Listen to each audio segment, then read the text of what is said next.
All right, so we have our meeting number 2 of 5 of the required meetings, and this one I'm responding to a couple questions that came up. Next meeting, we should have enough information to talk about all the classes. First thing is to call your attention to the handout from Bologna, the guide, the Bologna travel guide. We'll provide you with guides for every of the major cities that we go to. This one is hastily put together last year, so it's I have yet to review the text. So the text is fresh from the press. What I tend to do is, after a couple of years, the guide reflects what it is that we visit, what we see in the city. And right now it's a little generic.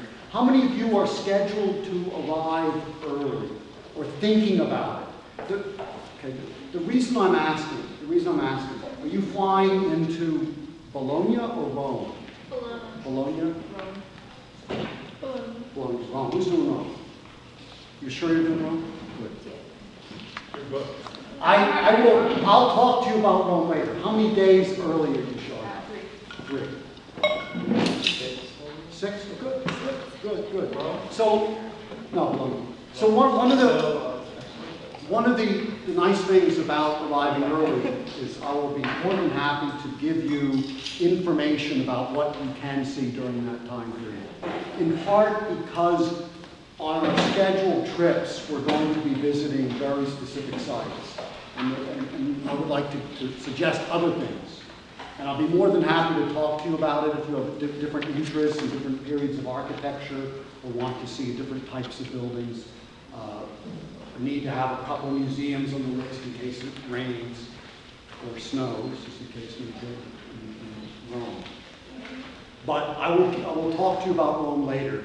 Today, talking about Bologna, because most of you will be flying into Bologna. I noticed I got a question from someone about leaving early. So they want to know exactly when they can leave Urbino. Was it any of you? Good. Don't leave early.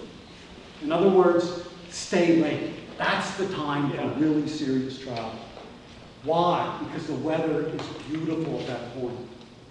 Okay? And you're more comfortable with travel. Those of you who have not done extensive traveling, you will be comfortable by the time the end of the semester comes around.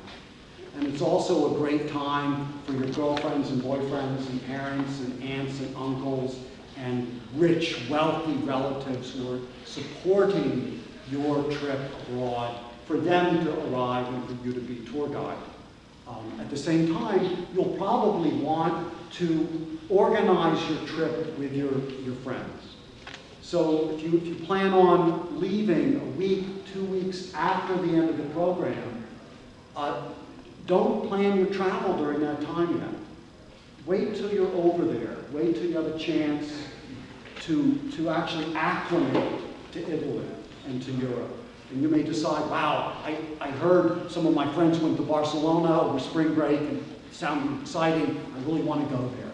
So instead of heading up to Frankfurt, you'll perhaps decide to go to Barcelona, for example. And I think that's important that you make your decisions with some degree of knowledge. And the same with spring break. So many people in the past have planned, I got to go to Prague for spring break. I have to go to London, I have to go to Paris, etc. And guess what? Snow, more snow. You're going into the cold, you're going north. And I think a lot of us forget the joys of heading to the south, to Apulia, which is in the heel of the boot of Italy, to Naples, of course, right, which is south of Rome, perhaps into Sicily. I've been to Sicily over spring break, fantastic. The wines are incredible there. The food, of course, is great. And the pizza is different.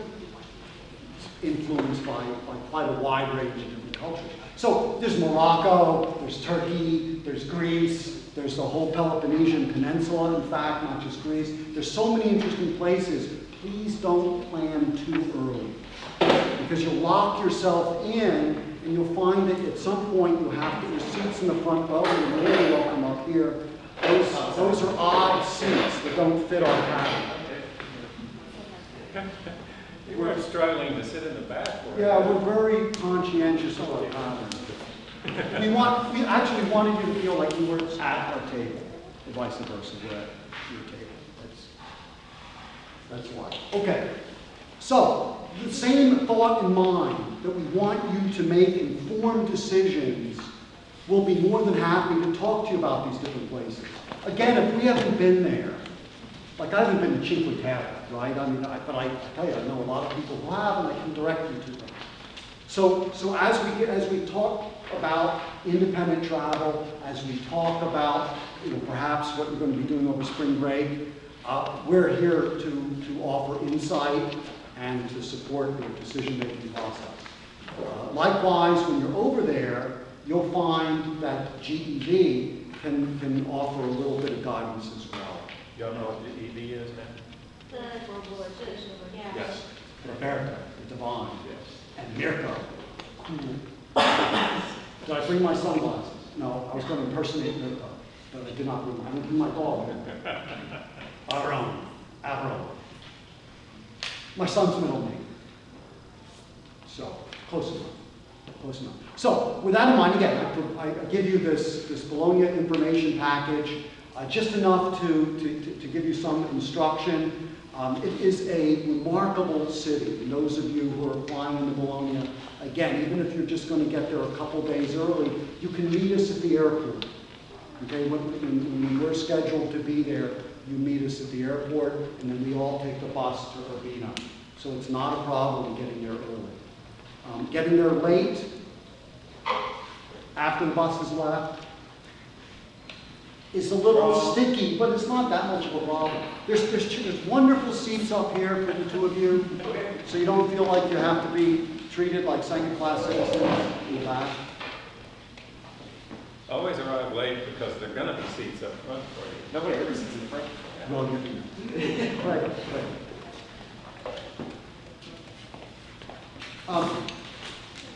When we talk about Bologna, we're talking about the city with the oldest university in the world. So 1088, Bologna became a university city, and it still is. And I think that you'll find that because of that, there's quite a life to it, a verve, if you will, to the city. And there's an awful lot happening. There's a lot of focus on food and, alas, on alcohol. And I will tell you that when you stay in Bologna, be very, very careful where you select your hotel. You have to select them early because they fill up fast once the students come back. They won't be there during the time, and most likely they won't be there during the time of your arrival. Okay? But I would still get used to selecting early, because if you want to fly, like for spring break, you'll be flying out of Bologna. You might have to spend the night in Bologna before you head out. I don't know, maybe not. But you want to get your hotel early, and you want to make sure it's not in an area which is overpopulated by students. Why? Because they're very, very, very, very loud, and they're very loud until around 4 or 5 in the morning. And it is one of the most obnoxious experiences I've ever had, is dealing with the rude Bolognese student. And I have a note on your packing list: take earplugs. You should always carry earplugs with you. Always carry 5, 6, 7 pairs, because your roommate might snore. Is one problem. Number 2, you're going to be living in Urbino, very, very close to Piazza della Repubblica. And once the weather starts warming up, that piazza is going to be hopping. Of course, it's going to be hopping anyway before that. And I have found, see, you guys are young, you're invincible, you're perfect, you don't have a problem like this. Us older people have a hard time sleeping, and so we use earplugs. Maybe. I have to have it pretty loud. Oh, yeah. Okay, good. All right. This city is known primarily for its brick arcades. There are miles and miles and miles of brick arcades in the city, hence the image you see on the front cover. And those arcades emerge out of the time period that the university was essentially started, around 1088. And the classes, if we can call them that, the discussions you'd have with your professors would be under the arcades. You'd meet your professors under the arcades, and you'd sit around, and you probably couldn't drink coffee. They didn't have coffee in 1088, did they? Probably some wine or something. You'd sit and have a wonderful discussion. And that's one reason why the arcades are there. Okay, and I think you'll love walking around in the city. It's one of the few cities you can walk in when it's pouring rain, and you won't get very wet at all. I tried to, on the map, I tried to indicate, on page 3, I tried to indicate some of the interesting buildings there. I left them, and there were several historical maps I could have chosen, and I chose one with the buildings. I'm not going to be too specific about the buildings. These are not the architectural masterpieces that you're going to read about in your history text. All right, this is not Florence. The buildings are stunning in part because of how beautifully they're integrated into their context. All right, so they're not object buildings the same way that we think of the Renaissance palazzi in Florence or even in Rome, where the building stands forward and comes forward much more as an object. These kind of recede. But I still think the fabric is incredible. It's one of the most complete historical urban centers. It's called a central historic center, right? So it's a centro storico, and it's one of the most intact historic centers in all of Italy. And certainly it's one of the most important cities in Italy. Below the map, you'll see a very small plan of the airport, in part because the pizza has arrived. Okay, the pizza's arrived, we're taking a break, we're eating some pizza, and then we're going to be back and I'll finish going over this material. Please, dive at it, drink some tea, get some coffee. Can you zoom in on the pizza box? Oh, yeah. There's a vegetarian one too.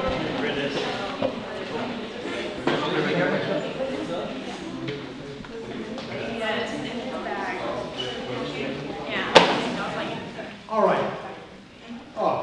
So the reason I'm giving you the map of the airport, the little diagram of the airport, is not because it's going to help you, but to show you that you can't get lost in this airport. This is not Rome. This is not Frankfurt. This is not LaGuardia. This is not Heathrow. This is a very piccolo airport. And I think because of that, we won't get lost. We're going to meet there. We're all going to show up there and meet right outside the baggage claim. It'll be a nice place. There's food at the airport. There's surprisingly, exceptionally good coffee and panini. You know what panini are, right? Moleskine store, yes. So there's it's going to be a comfortable place to hang out for a little while your flights are coming in, or you're coming in from wherever you're hanging out in Bologna. What else is on here? Indications below the Bologna airport map, a little description of how to get to Urbino if you're late. So if your flight's delayed and you're late and you miss the bus that goes to Urbino, where all of us are on, it's a coach that's being rented, you can still get there. In addition, there's going to be a package of information which will show up first in your Dropbox, because this email list, which is going around right now, I will make sure, because I've already had one student tell me that I've got the wrong email, which it's actually the school's email. The one you checked. Exactly. So you will get a package of information from GEV. I will give you last year's package. It's going to be the same thing. It has information in it about your address. It has, you know, if your parents want to send something to you, they may still care about you. You know, it'll have information about getting to Urbino as well. It's a very substantial package. So I will not try to print it out and hand it out. I'll just put it in Dropbox. All of these documents will be in the Dropbox folder. So the first thing I'll do after I install your email on the list is invite you to join the Dropbox. Please make sure that the link works, okay? For a couple of reasons. One of which is I'm going to give you all your readings for the lecture course through Dropbox. And the majority of those readings will be done before you even get to Italy. Because in a way, you have 2 weeks. This annoys me every year because I tell people, by the way, you have 2 weeks at the beginning of the semester where you're actually enrolled but not attending class. Right? Oh, So January. January. Before you fly away. Exactly. Right. So the option is to actually hold class here during those 2 weeks. And I kept thinking, you guys don't want that. You just don't want that. First of all, you have no place to stay. Stack up with the lumber in the wood shop. I mean, what? I don't know. You have no place to stay. Therefore, I trust that you'll do the readings on your own. And basically what it is the people who get the readings done are almost always the better students. So on the first day of class, I already know who the good students are, and I know who the lousy students are. Because they're the ones who don't finish the readings and don't finish the note taking. But they're going to catch up. No, it's very hard. Once you're over there, it's very hard to catch up because there's no time for the readings. That's why we're doing the readings up front, so they don't get in the way of your travel, plane travel, they don't get in the way of our field trips. I could tell the ones that have done the reading because when we were sketching in the cathedrals, San Carlo Quattro Fontane in Rome, and I'm trying to figure out the geometry of this place and get it down. I'm looking at these students, and they're like all over it. They've Figured it out. They've known it, and I went, How do they do that? they're just so Readings, man! and then I realized they previewed where they're going. You know, they've looked at it. I just walk around and surprise myself. Speaking of previewing, always check weather patterns, even before you go. Don't listen to me. Don't always listen to the students from the year before. Right. Last year's students, it was terribly, terribly cold for a terribly long time. The year before, it was relatively dry and wasn't cold, but except for the first maybe 5 weeks. So it actually changes dramatically from year to year because the weather is unreliable. But basically, it's going to be cold, and it's going to be wet, and it's most likely going to snow, probably between 1 foot and 2 feet during the time you're there. That's average. Maybe it won't snow at all. Maybe it'll snow for 2 meters. Okay, 6, 7, 8, it was 8 years ago, it snowed for 3 meters in January. So it's very unreliable as far as that's concerned. So please check your weather. As we go on the field trips, always check that weather. Always be prepared. There's nothing worse than being caught in a downpour in a town that you're unfamiliar with, including Bologna, right? So what else is in here? I have some images on page 4, which are worth noting. On the left column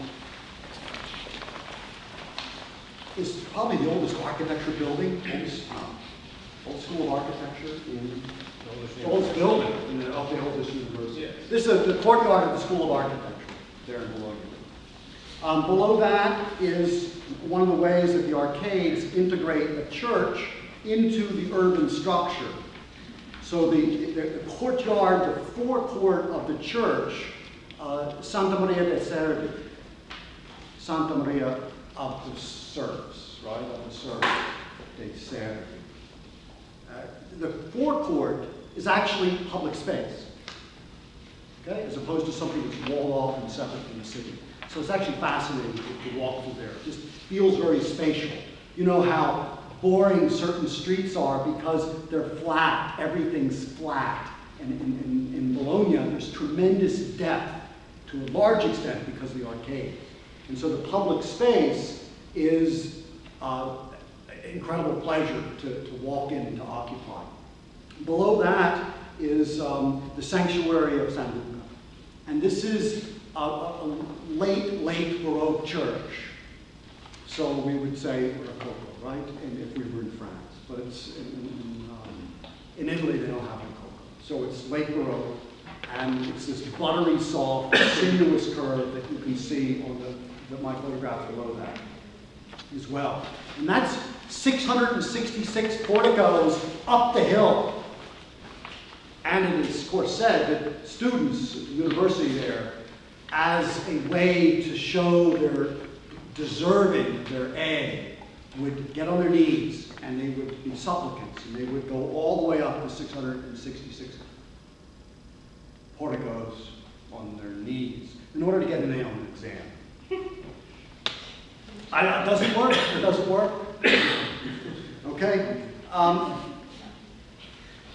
The other column is just some of the public spaces in the city and one of the canals. There's a couple canals that are still there that haven't been covered over. Canals were very common. It's not just Venice that had canals. Canals existed in most major Italian cities because that was a way you moved a lot of goods. It's a way you connected cities from their inland location. You connect them to river systems and eventually out to the Adriatic or to the Tyrrhenian Sea and into the Mediterranean. What else about this city? Page 6, the wine. I'm not promoting wine, especially red wine. But I do know that many of you asked a question. Una domanda, sì, prego. Do you have an extra packet? Only the ones that were over there. I only brought 34 of them in because I had 34 students on my email list because British decided that his name was above the list. And so Now it's on the list. now it's on the list, so I feel much better. Sorry, but they will be, it's a good question, they will be in Dropbox. As soon as I take this email list, which I hope is still circulating, is it? Or someone like absorb it. You have it? Absorb it? Well, you can't tell. I mean, that's information. You could sell things to everyone if you had their email. I'll say we've lost it either way, so we should put a flag on the station. Yeah. I have a trace, a whole tracker. I'll bring out my app. Okay, however, what's important about wine is the terroir. In other words, what the region brings to the flavor of the wine. How many of you incidentally, on film, remember your own film, how many of you are people who drink wine? Slides like, I don't know, going to see me on the film. My mother's not going to see it. Okay, so I'm only talking to you. Never talking about it. That said, terroir is the sum total of the environmental, in other words, the natural forces, as well as the cultural processes which produce a certain flavor. And that flavor is tied to the region. So we use wine, specifically red wine, because white wine not only has such a little flavor, but has no depth of character as the red wine does. But we use wine as an analogy for talking about an architecture of place, an architecture that is responsive to and interconnected with the culture and the environment of a particular place. So that's one reason to talk about wine, because of that wonderful parallel. As you move around Italy, you'll discover every place we go to is different. The towns could be right next to each other. Guess what? They'll be different. And I think that is very, very special. And that difference is largely related directly to the place. Okay? So we'll talk more about this. This is what a lot of your class, your lecture class is going to go into, which is urban morphology, which is kind of a big word to talk about the different changes and patterns of the urban landscape, which has everything to do with the project, too, which you'll see. see. So a little bit about wine doesn't hurt. It may introduce those of you who do plan on having a sip when you're over there, because you're all legal, to actually be a little discerning and questioning about the character, the essence of what you're drinking. DOC, or the fact that a particular wine is recognized for following a traditional pattern of production and is in a particular area. So the grape has to be from an area, and the production methods have to be traditional, and then it's given the designation DOC. And so you know you're getting a wine which comes specifically from that region. So we'll talk more about this because it's very, very interesting. Likewise, we'll talk about food. And we'll talk about experience, because I think so many people who have not been exposed to a wide range of cuisines need a little encouragement as you experiment, as you go away from this Alfredo nonsense, which is only like an invention that we see here in America. It's not really something that they have over there. And we start to realize that there's a tremendous amount of food over there. It's very different. So, anyway, so that's Bologna. And I, again, encourage you to arrive a little early and to depart quite a bit later than you might expect. We depart on the bus week. Well, I mean, at the end of the semester. Oh, at the end of the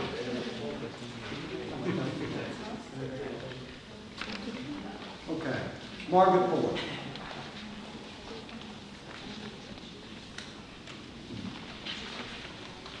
All right. Now, it helps. I've cheated. I know Margaret Fuller. My son, there's another little guy. My son's a feminist, and always delights in discussion of women leaders throughout time who have reminded us that, song to my ears, reminded us that the world is made of 50% women, and I think that they need to continue to remind us, otherwise we're going to end up with more Kavanaugh-type people. By the way, I'm on film saying that. If you're not registered to vote, register now. Okay? You've got till October 6th for registration. It's coming fast. It's coming fast. Get registered, make sure you're registered, make sure you know where you're registered. All right? Margaret Fuller is an early feminist, and this is in a time period that there were relatively few women who were traveling, and she traveled independently from men, which is a good thing. She did have a family, she had a kid, and as soon as the nursing stage was over, boy, she was back in her travels into Italy. Actually, I think she left her kid with a wet nurse and just said, off she goes. And she wrote some of the most incredibly insightful travel writing of the time period. And she did so as a correspondent to a newspaper. Again, a job that women didn't hold. Right? It's only in the last maybe 40 years that women have achieved some level of equality as far as in the job market. Don't let go of it.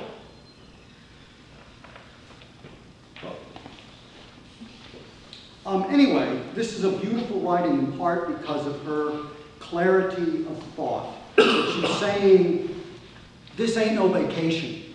And yet so many people, even super intelligent students like Kevin, back there, insist on like doing the 10 cities in 10-day nonsense. Please go on vacation later with your family and your friends who want to do such silly things.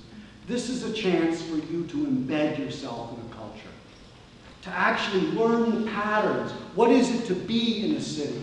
What is it to be in a place? What is it to talk to the locals? What is it to eat what's local? What is it to drink what's local? What is it to shop at a local place when you know the names of the proprietors? You know, I think that these opportunities don't happen nearly enough. So please don't do the 10 cities in 10 days. She calls it the 9 days wonder. Rome is not a 9 days wonder. meant to embed yourself into a fabric. And she writes about that.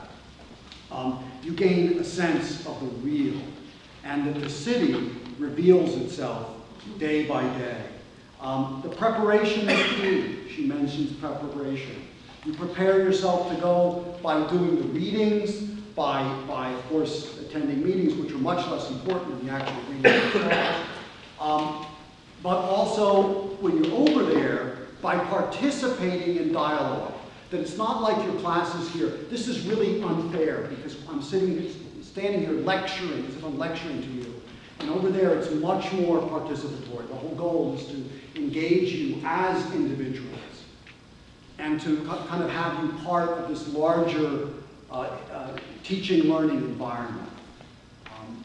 And that relationship then starts to extend itself and to include the buildings and the cities that you're a part of, and then the places that you visit.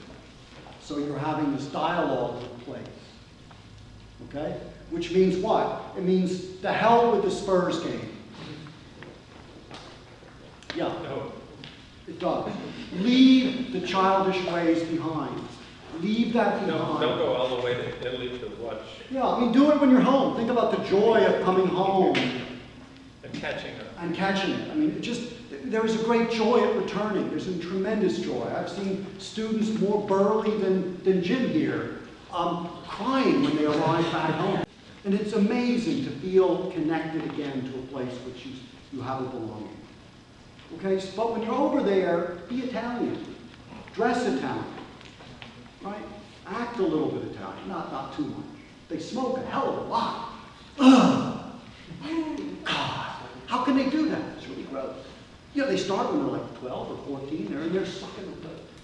I guess it's cool. Something I missed. Yeah, I missed it. Okay, so I would read this and take it seriously, in part because this is how I run the trip. This is how Jim runs the trip. This is how my wife runs the trip. This is how Buddy will run the trip. We'll run it as this examination of place, which is deep and meaningful. And we'll try to give you the tools that you need to excavate that meaning, to search for it, to find it. One of the tools is the camera. I should have Ty come over here and talk about camera. He's using a Nikon. So he's got interesting ears. Are they like Mickey Mouse ears? Oh, yeah, they're bear ears. They're Okay, ears. just checking. Okay, just checking. Okay. Anyway, some of you have asked about cameras. And this is a very partial list. So I'll tell you why the list is here. The list is here because, first of all, I got rid of all the expensive ones. When Julius Grabu would go, he'd always add 3 very expensive ones, like in the $700 range. You can get a very good camera for much less than that. How many of you are actually interested in not using the cell phone and actually getting a camera, taking a camera over there? Okay, so most of you. Most of you. Besides Easy. Easy doesn't know which end of the camera to point. You know, every picture he takes is a selfie shoot. I mean, self. No technology. So, see, that's why these guys sit in the front row so I can live in it. Just a little bit. Thank you for accepting. A few things about the lens. You buy a camera, number one, because of the lens. The best lens you can get. The best lens you can afford. Tell me, does the cell phone have a good lens? For its size, actually, yes. But it's so small, it's actually not a very good lens at all. Okay?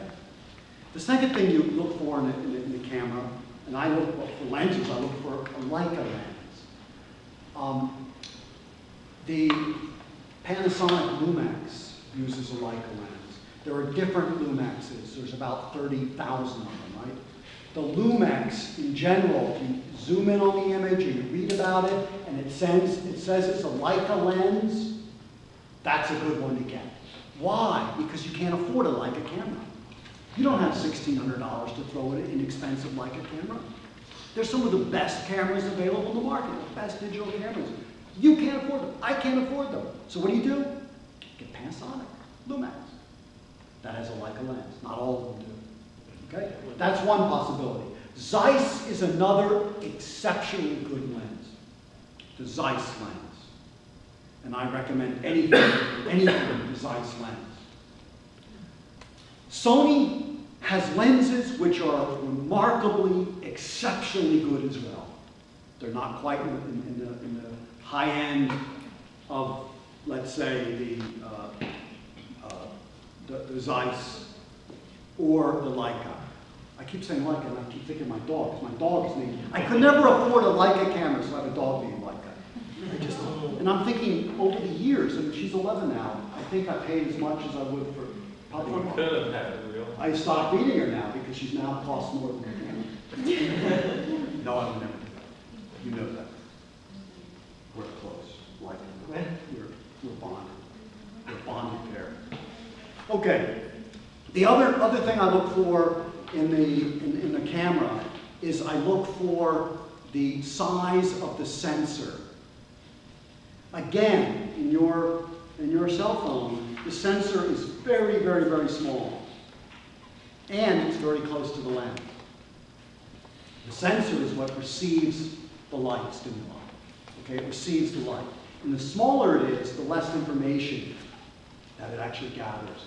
And the more information is, in a way, interpolated by the computer itself. Okay? So that interpolation leads to images which are not great photographs, because it's interpolated as opposed to reading it directly. So look for a large sensor. The distance between the lens and the sensor is also important, but it's less important. Okay, the next thing we look for, normally you're more than welcome to join us at the table. The next thing I look for is I decide whether I want an interchangeable lens system or I want point and shoot. And I tend to go back and forth here, because the point and shoot, aside from being less expensive, actually is much more convenient. They're smaller, they're much more easy to carry, they slip right in my purse. Merce? Are you criticizing my purse? No, I'm just asking if you've explained MERS. Of course, I always explain MERS. MERS is what women knew all along and guys are just beginning to find out. See, we're catching up to you. What's next? That's the question. What do we steal from you next? Eventually, we won't need you anymore, because we'll have taken all of your great ideas. Bullshit. Not going to happen. But the MERS, it fits right in there. The interchangeable lenses don't fit in that. Not very well, some of the smaller ones. I shoot a Sony Alpha 6000, which is above the price range of these. But the problem with it, and I have interchangeable lenses, is the lenses are very expensive, like $500, $600, $700 a piece, which is, I consider way too expensive. Don't tell my wife. And the size is a little awkwardly large. It's not as large as a full SLR camera, which is single lens reflex, which means you're looking through the lens when you focus. And it looks like the Nikon, it has a viewfinder on the screen side of the camera. You actually look through the lens. Most of those, the viewfinders are digital. So you're actually not exactly seeing the digital image. You're not seeing a prismatic light reflection, but it's okay. I happen to like viewfinders, big time. In part because a lot of my photography is done outside, and it's often too bright to actually see clearly on the screen. In addition, it's much harder. I'm nearsighted, so farsighted. I'm farsighted. I can't read. These are reading glasses. I'm farsighted. So I have to like tilt my head up, and it looks absurd. And since I'm really concerned with EZ taking really good images of me when I'm over there, that walking around like this, I'm not going to be very photogenic. Which means his parents are going to think that he's being taught by some sort of dork. Which is going to lead to an email saying, what the heck are you doing in Italy with this guy? So, therefore, oh my glasses, and I look through the viewfinder, okay? Which means I can actually frame things better. Now, cameras with viewfinders tend to be more expensive. So I'm not saying that you have to have them, But after if the money is available and it's in the price range, your price point that you have set for yourself or Uncle Joe has set for you, look for it. See what's out there. Because you may find it, as I did, very, very helpful. There's a lot of bad cameras in the market. A lot of really, really, really, really bad ones. They look good, they all look the same in a way. They look nice and sexy, and then you get them in your hands and you realize they're cheap, they're poorly assembled, and then as soon as you knock something, it'll break. Speaking of knocking something and it'll break, I have actually, for the first time, I was concerned about your cost and how much money you're spending, and I did a fairly thorough search for clip-on lenses for cell phones. Okay? If you're interested in taking pictures of small little spiders, great. Macro lenses, fantastic. You can actually get a good lens for about $25. Clips right on your cell phone, your iPhone 6 or 7 or 8 or whatever you have, 12. You're up to 12 now, right? You have that big one. I'm on the Big 12. I'm on like X or something like that. Yeah, XDX. I don't know. They're going wrong now. I know. It's good, classic, how classic. So, that said, I looked for telephotos because you're not going to be taking pictures of spiders. And they're terrible. They're absolutely terrible. Number one, everyone complains that you just jostle the camera a little bit and the lens wiggles and breaks. Or falls off, or the clip breaks, or you knock it a little bit and you end up not being able to get it to recenter itself because the universal clip is actually very particular and not so universal. All right? So I actually thought I could find something out there, in part because my younger brother, who's a part-time photographer, or likes to stylize himself as one, maybe that's the best way to put it, actually does a lot of macro work and close-ups. And there are very decent lenses out there, which we will get between 20 and 40 bucks. Not for what you'll need, which is probably a telephoto. Okay? Likewise, wide-angle lenses are a little too bulky. They're very poor optics.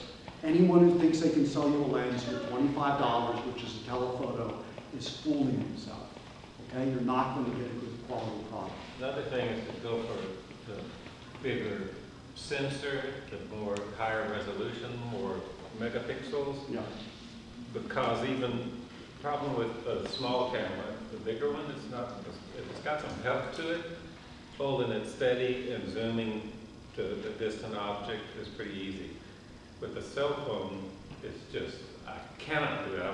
It has a little zoom function. Once you eat some but pizza, you're getting that pizza all over the screen. I don't want You to have do to that. lick it. Well, because it shakes, and my small Sony is also a little bit unstable, but it's got real good resolution, and that thing that I might zoom in on that I'm interested in, it's like the middle third of the frame. If I take a steady shot, then I can enlarge that, to 11 by 17, not quite poster size, but you can then enlarge it, crop, and then that center part of the picture. And it'll be very crisp. I think it's very important, the two things you mentioned. Image stabilization. Almost every camera these days comes with some sort of image stabilization software. Okay, if you're using a camera that's 5, 6, 7 years old, it may not have image stabilization software, which means the likelihood of a telephoto shot being crisp goes way, way down. Okay? Number two, telephoto lenses are not that important for architects and designers. Okay? Wide angles are much more important. Why, you might ask? Because we're not landscape photographers. We're not photographers that are on safari in Botswana, right? In which case you really want to zoom in on the charging rhinoceros, which maybe you need a macro by the time. Need a medic. Is that a lens? Or it's software? That's a Medic. Medic is software. It's a game. Medic is a It's quite That's It's who you, okay. It's an app. That's who It's you, an app. that's who you want when that rhino arrives. Yeah, the app. The medic. I'm a little slow today. So these things are important.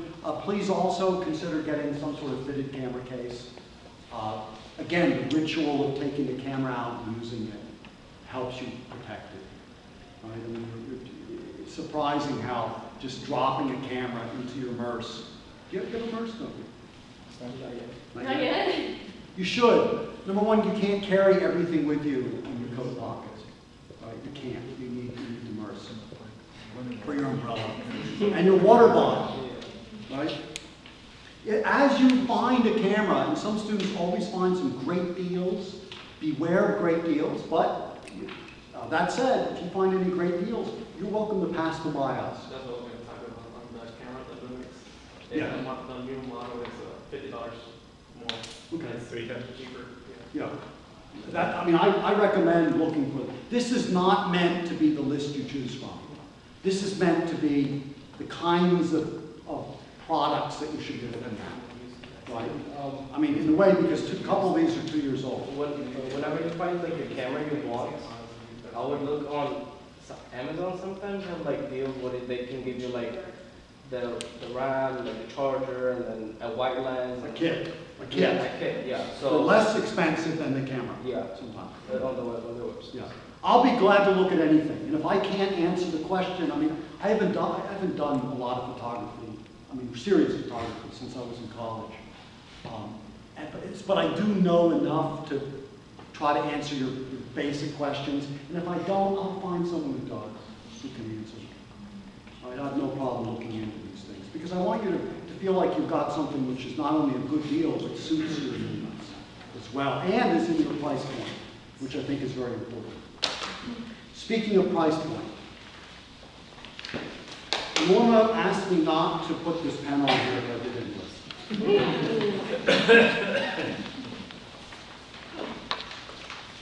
I don't recommend it. The Sailor. Oh, Sailor is a gold nib pen. If you can't sketch beautifully already, do not get it. yeah, It's not going to help you. earn it. Earn it. Every year I work, I'm in Italy, I'm working, I'm slaving, I'm dealing with your terrible questions and frustrations, and I come home and I celebrate by buying another pen. Right? No, earn it by sketching. Oh, When that's you good. sketch so many sketches with your Lamy Safari. Oh, yes, I got a yellow. Oh, that's mine. No, I stole it. when you sketch so many sketches and you want to find out what the difference can be with a really good nib, then go get that Yeah. thing. And that's what I mean by earning. Yes. Sketch that I will agree. have I agree. your cheap pen, which is serviceable and good, and you make beautiful sketches with it, and then reward yourself. Love it. So I have other pens on here. The Namiki Falcon, which is not, there's no image here, in part to de-emphasize it a little bit, is a pen which has a very particular kind of soft nib. So it's very flexible nib. And I find it very expressive. It's a very interesting pen to use. My wife has one. There are problems. It's hard to find the extra fine nib. You can get the fine nib pretty easily, but it's hard to find the extra fine nib. Number two, the next problem is that it's a very different feel from any of the other pens that you may or may not have used. And because of that, Small person. I like small. Every now and then I think about that. But we're not going into it this year, remember? 'Cause I don't. So, it's a fantastic pen. Most pens are not designed for sketching. They're designed for writing. And very few of them you can sketch well with. So every year, 5 of you guys, maybe this year's different than before, but every year 5 of you decide to buy a pen which is a POC, right? Total piece of crap.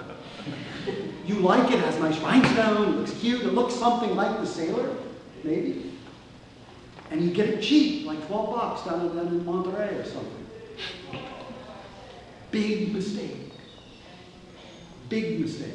I have tested more pens than I care to admit to. And I will tell you there's a unlike the cameras, I am specifically telling you these are good pens. They have been field tested for thousands of lines. And I like them all. The TWSBI Go is a great, I just came in the mail just the other day. And they just started selling them. It's a TWSBI pen. And it has a couple distinct advantages. Number one, it's only $19.50. Right?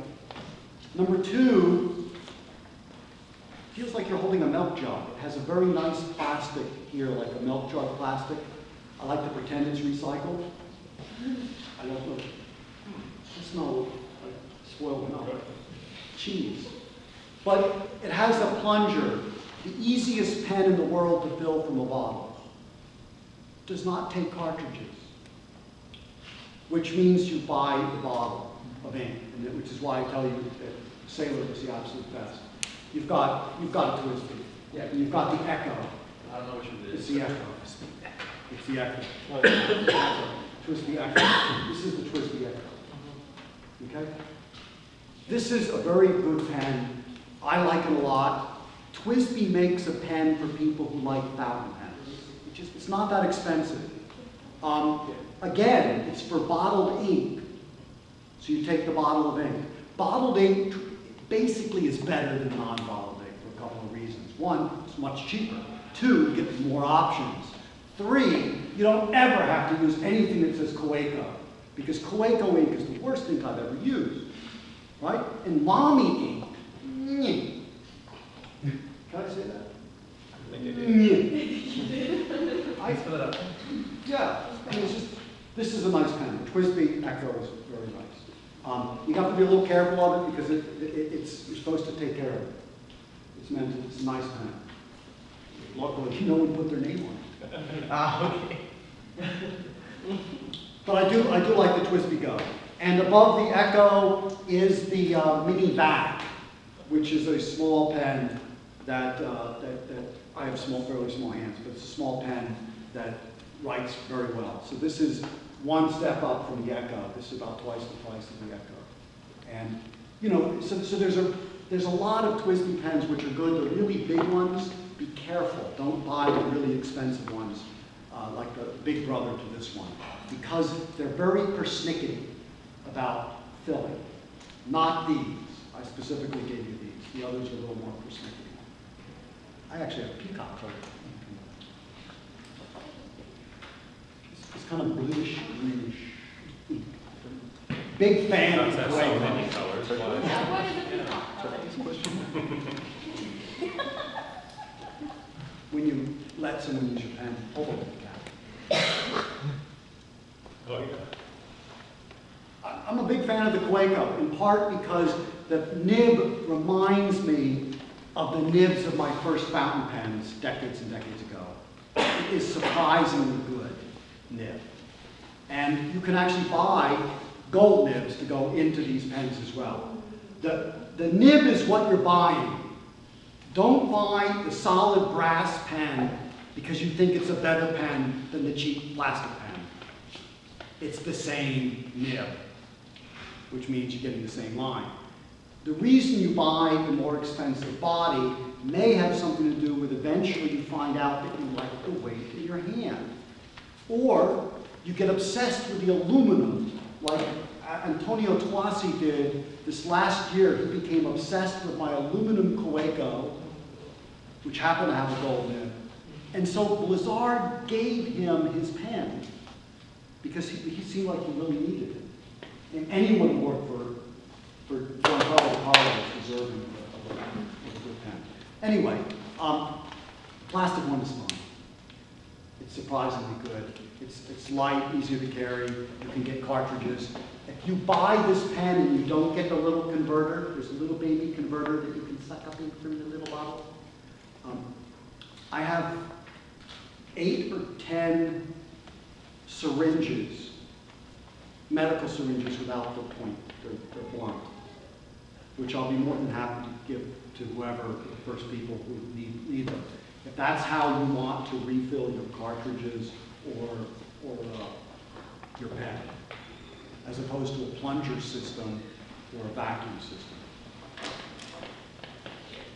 The Pilot Kakuno is a starter pen for young people between 12 and probably about 15 or 16.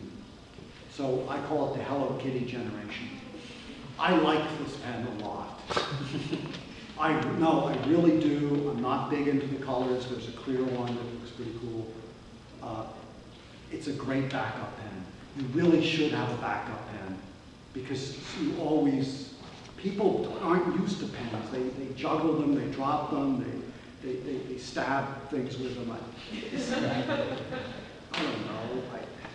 It takes a while before you get used to the ritual of the fountain pen. So the Pilot Kakuno is a good backup pen, as is the TWSBI. So just think about having an extra pen. I used to recommend an $8.50 Pilot, but it's now completely unavailable. This will be the second year of its not being available, which is a shame because it was a great pen. I always took 2 with me, so in the middle of Rome, some student would mess up their pen, and I would turn around to them and hand them a free pen. And it made them sketch beautifully, because they feel like they owe me a little bit. Right. They work well. Yeah, I like it. I like handing out free pens. I can't do it anymore because I can't afford the backup pen's now $12.50 as opposed to $8.50. So it's harder to hand it out. Something above $10 I can't. Anyway. All right. So these are the critical issues I was prepared to talk to you about today. Yes, una domanda. Sì. Left-handers. Well, years ago, I would suggest having a Catholic education. Jeez. Right? Because those nuns would they slap you so hard using that left hand. Now, they don't do this anymore, so I can't send you back in time. I'm not Doctor Who. That was bad. I feel bad, but I know people who had to live through that. I don't think it's nearly as much of an issue for sketching No. as it is No. for Writing. writing. Because Writing you're is- not obligated to go from left to right anymore. You can now move in the opposite direction whenever you're sketching. I mean, we have to deal with the pen. When we've done a line and gone over it, you just have to note taking, you have to move from left to right. But sketching, you don't have to move from left to right. Why not? Are you saying that the nib is angled for left-handers? No. I It's think not. because I think the softer nibs kind of form to the way you use them. All the nibs do. After using your pen for even 2 sketchbooks, your nib is going to conform to your particular hand. So there were some nibs which are right and left, but those are italic nibs because they have a slight slant to them. Because when you write with italics, right, you have a broad nib and it's very thin. The nib is thin, but it's broad, so it gets the very narrow stroke and the very wide stroke. That's for cursive handwriting, not for sketching. So those nibs come in right and left-handed. But I don't think you're going to have a problem. But what I would do is get an inexpensive pen. Work on it. The pen has a great virtue.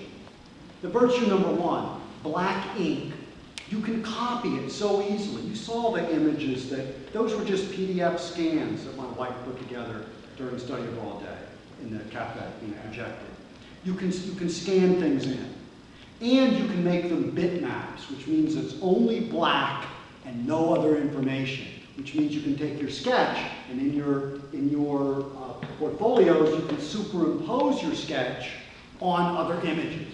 So you can create kind of a layered graphic with a black line. You can't do that if you're working in grayscale. It won't work. Number 2 or 3, you can make 3 really good lines.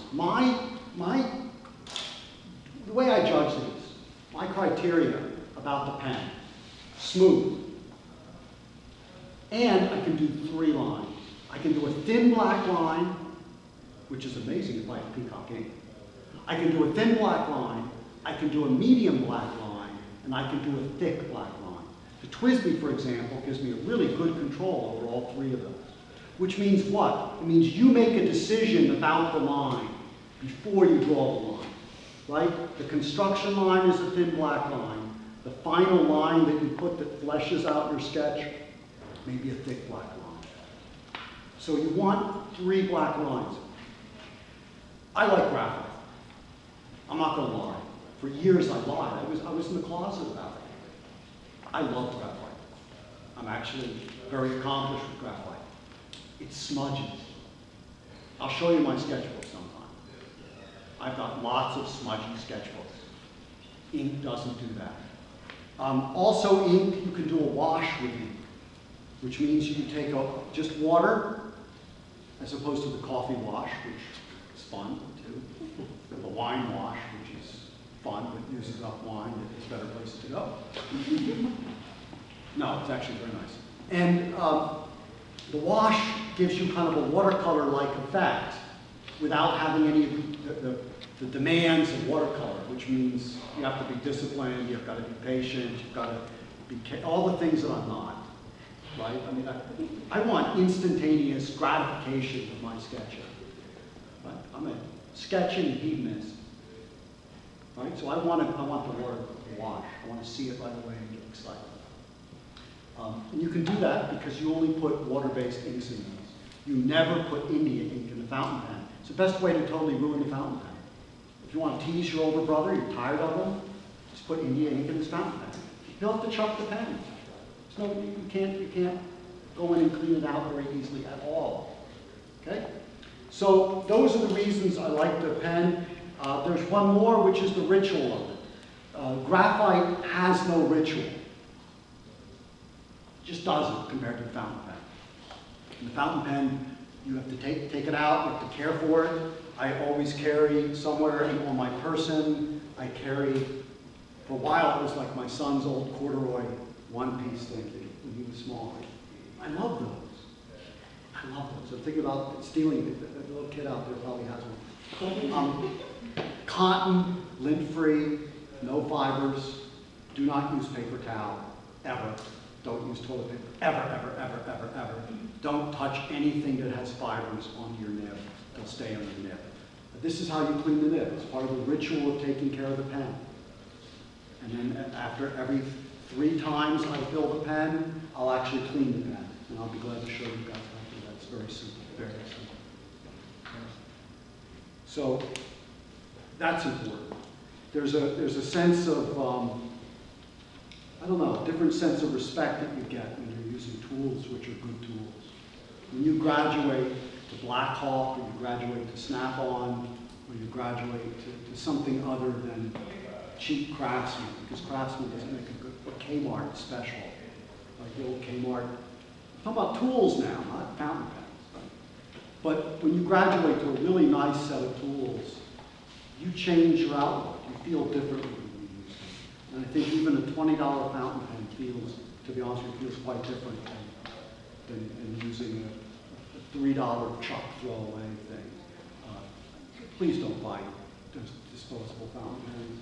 They're not even good for a backup. Just give them to your younger siblings or something.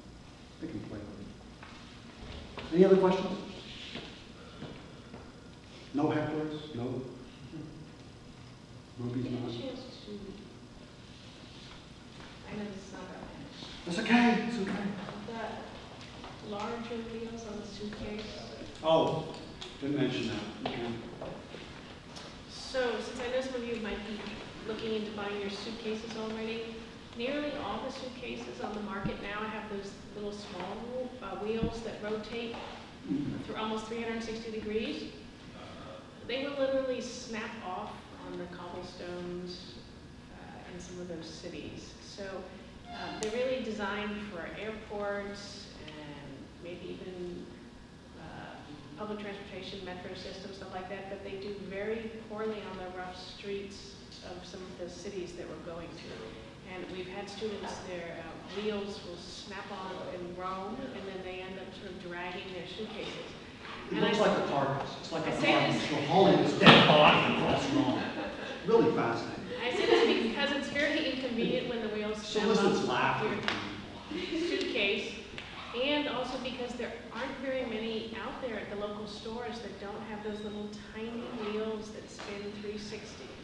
So in some ways, you're better to borrow a suitcase from someone who bought it 5 years ago and has the more substantial wheels. They used to put like skateboard wheels on the suitcases. They were That's cool, very, because you can use your suitcase. they were very durable, and now they've all switched to the little ones that get caught in between bricks and cobblestones and they can break off. And so, Don't overpack as well. There's always people, you'll laugh. You get off the airplane, you'll be in Bologna, all of a sudden all the Culpa students will come by and no one told them how to pack. They had no prep meetings to speak of, and they're carrying like 5 huge suitcases, mounds of clothing. I mean, I guess that's okay if you plan on selling it there. If you got something worth selling.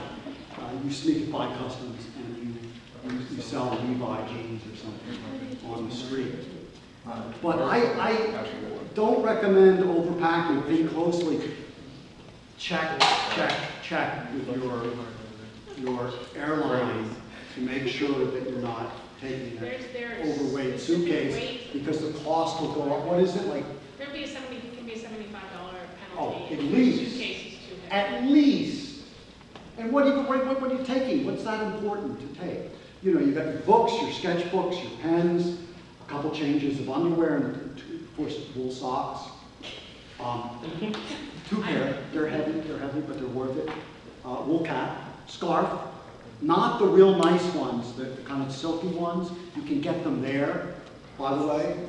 Guys wear them, get used to it. Nothing wrong with that. I mean, we're Americans are so bigoted. It's like this sexist world that we live in, where men can't wear a nice scarf. Italian men can I be just- interested in fashion. No, Italian men's like that. Anyway, sorry, moment of relapse of reason. Okay, anything else that we need to talk about? Did I solve all of your problems? Okay, so then this coming week, we're scheduled to talk about the classes and go over the course content. And hopefully by then you'll be up in Dropbox and you'll be able to tell me, yes, Dropbox is working, because that's where you'll get your readings from as well. And I'll make sure your syllabi are posted in the Blue Book. Okay? Oh, signing up. You're signing up for class. No, I was gonna say, how soon are you going to post our readings? Are you going to post them before this semester's over? Oh, or- God, yes. Yes? Oh, my goal is to get them up before the end of this month. Okay. Easily. Because you can fit them in anytime you want. You can start right now. You know, I'll give you a whole page on how to take notes and the best way to do it and the books and, you know. Yes, they're good. No, This is- no, only the lavender. It's the lavender, now these are the journals. I'm not gonna open it, because that's like, you don't wanna open someone's moleskin, that brings you 7 So years you of see bad luck. the lavender strap around there? Yes. Yeah, This is good. It's the heavyweight paper. I think you'll like that paper very much. And these come in all different colors now, I guess. Red, blue, gray, green, I'm in and then the brown one. plain old craft paper brown, right? Boring old brown. So, okay, that's it for today, guys. I will see you. It's wonderful seeing you guys. Taking care. British, it's good to have you back. Oh, where's my email list?